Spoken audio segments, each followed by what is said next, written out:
আলু দিয়ে তেলাপিয়া মাছটা একবার এইভাবে রান্না করে দেখুন, খেতে লাগবে অসাধারণ।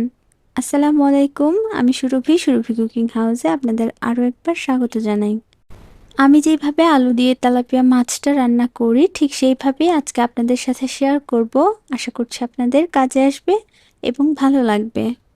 প্রথমেই কড়াইতে আমি 3 থেকে 4 টেবিল চামচের মতো তেল দিয়ে দিচ্ছি। তেলটা গরম হয়ে গেলে মাছগুলো দিয়ে দিব। মাছগুলো আমি একটু হলুদ আর লবণ দিয়ে মাখিয়ে নিয়েছিলাম।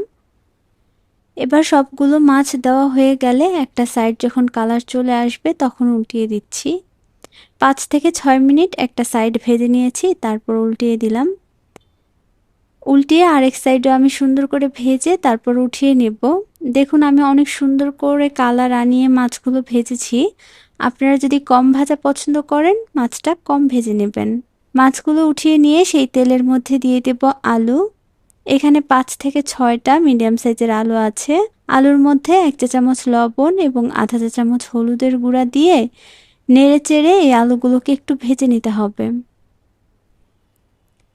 আলুগুলোকে এমনভাবে ভাজতে হবে যাতে 80%-এর মতো সেদ্ধ হয়ে যায় ভাজার মাধ্যমেই। আলুর মধ্যে যখন সুন্দর একটা কালার চলে আসবে তখন আলুগুলোকে আমি উঠিয়ে নিব।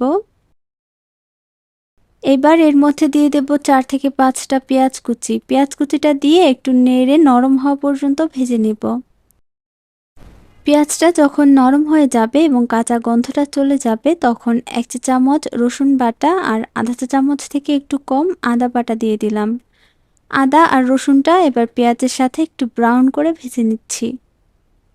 হালকা ব্রাউন করে ভাজা হয়ে গেলে যখন আদা রসুনের কাঁচা গন্ধ চলে যাবে তখন এর মধ্যে অল্প একটু পানি দিয়ে বাকি মশলাগুলো দিয়ে দেব।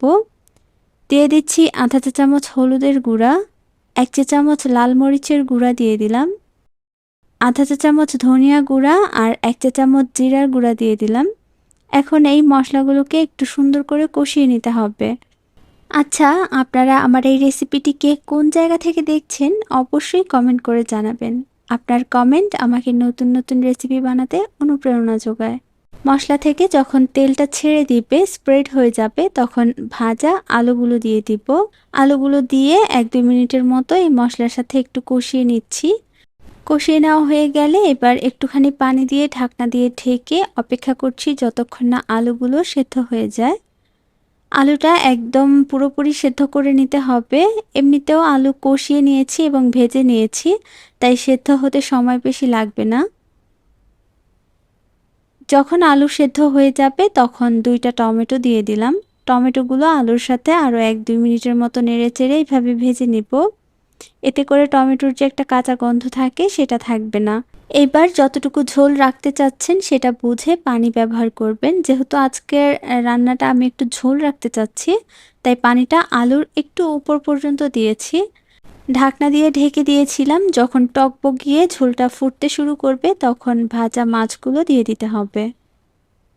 ভাজা মাছগুলো সবগুলো দিয়ে একটু চামচের সাহায্যে এভাবে ডুবিয়ে দিব। এই পর্যায়ে আমি লবণটা চেক করেছি, আরেকটু লবণ দরকার, তাই আরেকটু লবণ দিয়ে দিলাম। ঢাকনা দিয়ে ঢেকে আরও 5 থেকে 6 মিনিটের জন্য রান্না করেছি। রান্না প্রায় শেষের দিকে চলে এসেছে। এই পর্যায়ে আমি কয়েকটা কাঁচামরিচ ফালি এবং পরিমাণ মতো ধনিয়া পাতা দিয়ে দিলাম।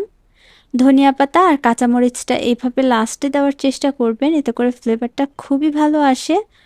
কিছুক্ষণের জন্য জাস্ট ধনিয়া পাতাটা সেদ্ধ হয়ে গেলেই তরকারিটা কিন্তু নামিয়ে নিতে হবে। এইভাবে খুবই সিম্পলভাবে আলু দিয়ে তেলাপিয়া মাছটা বাসায় একবার হলেও রান্না করে দেখবেন। মাশাল্লাহ, এটা খেতে কিন্তু অসাধারণ লাগে। সবসময়ের মতো আজকের রেসিপি কেমন হয়েছে জানাতে ভুলবেন না। ভালো লাগলে চ্যানেলটি সাবস্ক্রাইব করুন। আজকে এখানে বিদায় নিচ্ছি। ভালো থাকুন, সুস্থ থাকুন। আল্লাহ হাফেজ।